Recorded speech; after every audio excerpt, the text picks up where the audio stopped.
द्वितीयोध्याय। देवताओं के तेज से देवी का प्रादुर्भाव और महिषासुर की सेना का वध। ओम मध्यम चरित्रस्य विष्णु ऋषि महालक्ष्मी देवता उष्णिक छंद शाकंभरी शक्ति दुर्गा बीजम वायुस्तत्वं यजुर्वेदः स्वरूपम श्री महालक्ष्मी प्रीत्यर्थे मध्यम चरित्र जपे विनियोगः। मैं कमल के आसन पर बैठी हुई प्रसन्न मुख वाली महिषासुर मर्दिनी भगवती महालक्ष्मी का भजन करता हूँ, जो अपने हाथों में अक्षमाला, फरसा, गदा, बाण, वज्र, पद्म, धनुष, कुंडिका, दंड, शक्ति, खड्ग, ढाल, शंख, घंटा, मधुपात्र, शूल, पाश और चक्र धारण करती है। ऋषि कहते हैं, पूर्व काल में देवताओं और असुरों में पूरे 100 वर्षों तक घोर संग्राम हुआ था। उसमें असुरों का स्वामी महिषासुर था और देवताओं के नायक इंद्र थे। उस युद्ध में देवताओं की सेना महाबली असुरों से परास्त हो गई। संपूर्ण देवताओं को जीतकर महिषासुर इंद्र बन बैठा। तब पराजित देवता प्रजापति ब्रह्मा जी को आगे करके उस स्थान पर गए जहां भगवान शंकर और विष्णु विराजमान थे। देवताओं ने महिषासुर के पराक्रम तथा अपनी पराजय का यथावत वृतांत उन दोनों देवेश्वरों से विस्तार पूर्वक कह सुनाया। वे बोले, भगवान, महिषासुर सूर्य, इंद्र, अग्नि, वायु, चंद्रमा, यम, वरुण तथा अन्य देवताओं के भी अधिकार छीनकर स्वयं ही सबका अधिष्ठाता बना बैठा है। उस दुरात्मा महिष ने समस्त देवताओं को स्वर्ग से निकाल दिया है। अब वे मनुष्यों की भांति पृथ्वी पर विचरते हैं। दैत्यों की यह सारी करतूत हमने आप लोगों से कह सुनाई। अब हम आपकी ही शरण में आए हैं, उसके वध का कोई उपाय सोचिए। इस प्रकार देवताओं के वचन सुनकर भगवान विष्णु और शिव ने दैत्यों पर बड़ा क्रोध किया। उनकी भौहें तन गई और मुंह टेढ़ा हो गया। तब अत्यंत कोप से भरे हुए चक्रपाणि श्री विष्णु के मुख से एक महान तेज प्रकट हुआ। इसी प्रकार ब्रह्मा, शंकर तथा इंद्र आदि अन्य अन्य देवताओं के शरीर से भी बड़ा भारी तेज निकला। वह सब मिलकर एक हो गया। महान तेज का वह पुंज झाज्वल्यमान पर्वत सा जान पड़ा। देवताओं ने देखा, वहां उसकी ज्वालाएं संपूर्ण दिशाओं में व्याप्त हो रही थी। संपूर्ण देवताओं के शरीर से प्रकट हुए उस तेज की कहीं तुलना नहीं थी। एकत्रित होने पर वह एक नारी के रूप में परिणित हो गया और अपने प्रकाश से तीनों लोकों में व्याप्त जान पड़ा। भगवान शंकर का जो तेज था, उससे उस देवी का मुख प्रकट हुआ। यमराज के तेज से उसके सिर में बाल निकल आए। श्री विष्णु भगवान के तेज से उसकी भुजाएं उत्पन्न हुई। चंद्रमा के तेज से दोनों स्तनों का और इंद्र के तेज से मध्य भाग कटी प्रदेश का प्रादुर्भाव हुआ। वरुण के तेज से जंगा और पिंडली तथा पृथ्वी के तेज से नितंब भाग प्रकट हुआ। ब्रह्मा के तेज से दोनों चरण और सूर्य के तेज से उसकी अंगुलियां हुई। वसुओं के तेज से हाथों की अंगुलियां और कुबेर के तेज से नासिका प्रकट हुई। उस देवी के दांत प्रजापति के तेज से और तीनों नेत्र अग्नि के तेज से प्रकट हुए थे। उसकी भौहें संध्या के और कान वायु के तेज से उत्पन्न हुए थे। इसी प्रकार अन्य अन्य देवताओं के तेज से भी उस कल्याणमयी देवी का आविर्भाव हुआ। तदंतर समस्त देवताओं के तेज पुंज से प्रकट हुई देवी को देखकर महिषासुर के सताए हुए देवता बहुत प्रसन्न हुए। पिनाकधारी भगवान शंकर ने अपने शूल से एक शूल निकालकर उन्हें दिया। फिर भगवान विष्णु ने भी अपने चक्र से चक्र उत्पन्न करके भगवती को अर्पण किया। वरुण ने भी शंख भेंट किया। अग्नि ने उन्हें शक्ति दी। वायु ने धनुष और बाण से भरे हुए 2 तरकस प्रदान किए। सहस्त्र नेत्रों वाले देवराज इंद्र ने अपने वज्र से वज्र उत्पन्न करके दिया और ऐरावत हाथी से उतार कर एक घंटा भी प्रदान किया। यमराज ने काल दंड से दंड, वरुण ने पाश, प्रजापति ने स्फटिकाक्ष की माला और ब्रह्मा जी ने कमंडलू भेंट किया। सूर्य ने देवी के समस्त रोमकूपों में अपनी किरणों का तेज भर दिया। काल ने उन्हें चमकती हुई ढाल और तलवार दी। क्षीर समुद्र ने उज्जवल हार तथा कभी जीर्ण न होने वाले 2 दिव्य वस्त्र भेंट किए।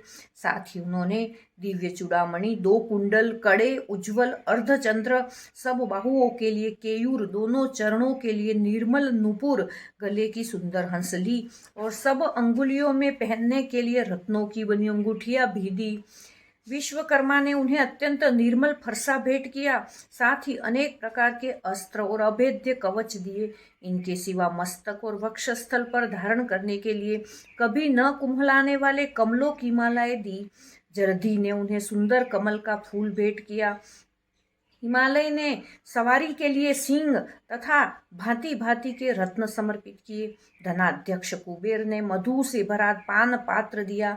संपूर्ण नागों के राजा शेष ने, जो इस पृथ्वी को धारण करते हैं, उन्हें बहुमूल्य मणियों से विभूषित नागहार भेंट किया।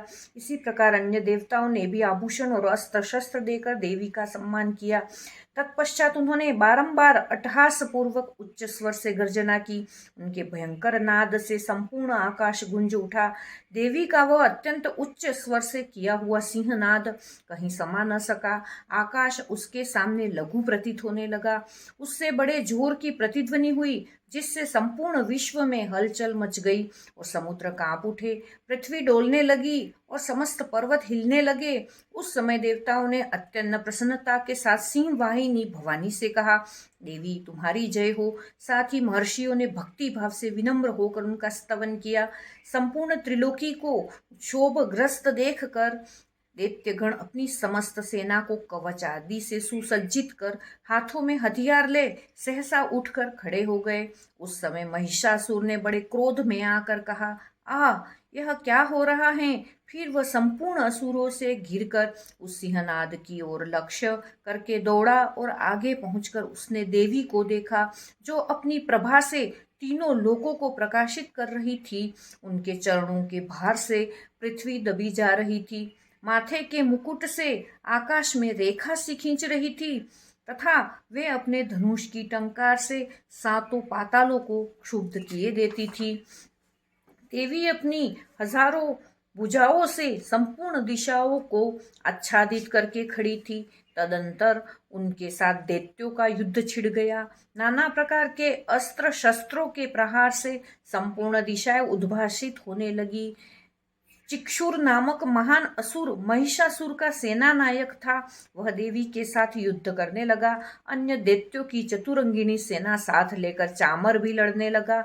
60,000 रथियों के साथ आकर उदग्र नामक महादैत्य ने लोहा लिया।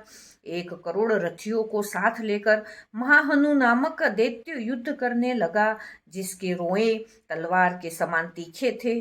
वह असीलोमा नाम का महादैत्य 5 करोड़ रथी दे सैनिकों सहित युद्ध में आ डटा। 60 लाख रथियों से घिरा हुआ बाष्कल नामक दैत्य भी उस युद्ध भूमि में लड़ने लगा। परिवारित नामक राक्षस हाथी सवारों घुड़ सवारों के अनेक दलों तथा 1 करोड़ रथियों की सेना लेकर युद्ध करने लगा।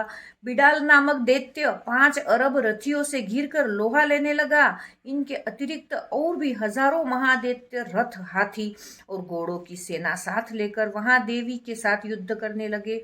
स्वयं महिषासुर उस रणभूमि में कोटि कोटि सहस्त्र रथ हाथी और घोड़ों की सेना से घिरा हुआ खड़ा था।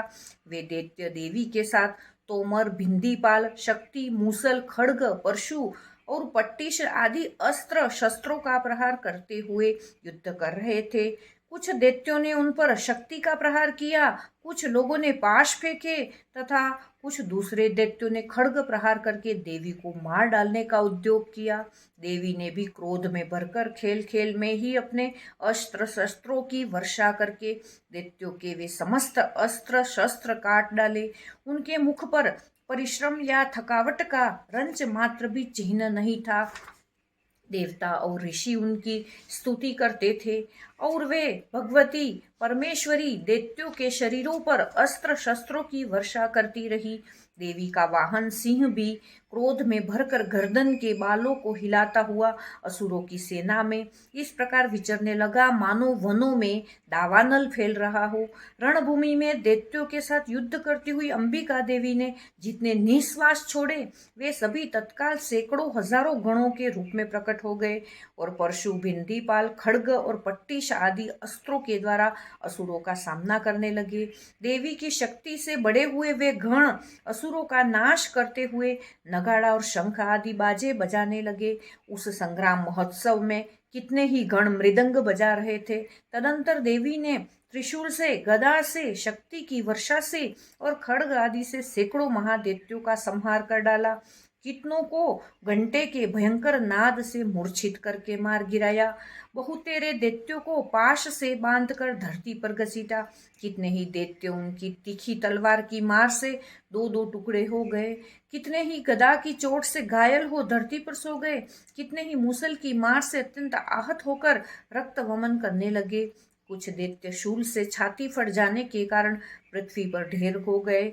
उस रणांगण में बाण समूहों की वृष्टि से कितने ही असुरों की कमर टूट गई। बाज की तरह झपटने वाले देव पीड़क दैत्यगण अपने प्राणों से हाथ धोने लगे। किन्हीं की बाहें छिन्न भिन्न हो गई, कितनों की गर्दनें कट गई। कितने ही दैत्यों के मस्तक कट कट कर गिरने लगे। कुछ लोगों के शरीर मध्य भाग में ही विदीर्ण हो गए। कितने ही महादैत्य जांघें कट जाने से पृथ्वी पर गिर पड़े। कितनों को ही देवी ने एक बाह, एक पैर और एक नेत्र वाले करके दो टुकड़ों में चीर डाला। कितने ही दैत्य मस्तक कट जाने पर भी घिर कर फिर उठ जाते और केवल धड़ के ही रूप में अच्छे अच्छे हथियार हाथ में ले देवी के साथ युद्ध करने लगते थे। दूसरे कबंध युद्ध के बाजों की लय पर नाचते थे। कितने ही बिना सिर के धड़, हाथों में खड्ग, शक्ति और रिष्टि लिए दौड़ते थे तथा दूसरे दूसरे महादैत्य ठहरो ठहरो यह कहते हुए देवी को युद्ध के लिए ललकारते थे।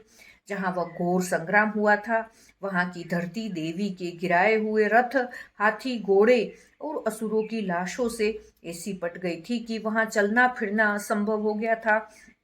दैत्यों की सेना में हाथी, घोड़े और असुरों के शरीरों से इतनी अधिक मात्रा में रक्तपात हुआ था कि थोड़ी ही देर में वहां खून की बड़ी बड़ी नदियां बहने लगी।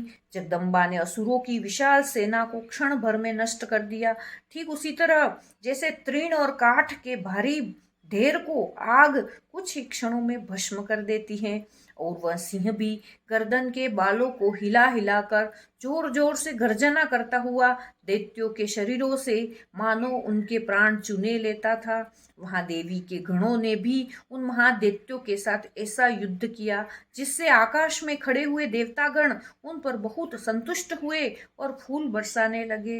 इस प्रकार श्री मार्कंडेय पुराण में सावर्णिक मनवंतर की कथा के अंतर्गत देवी महात्म्य में महिषासुर की सेना का वध नामक दूसरा अध्याय पूरा हुआ। बोलो अम्बे मात की जय।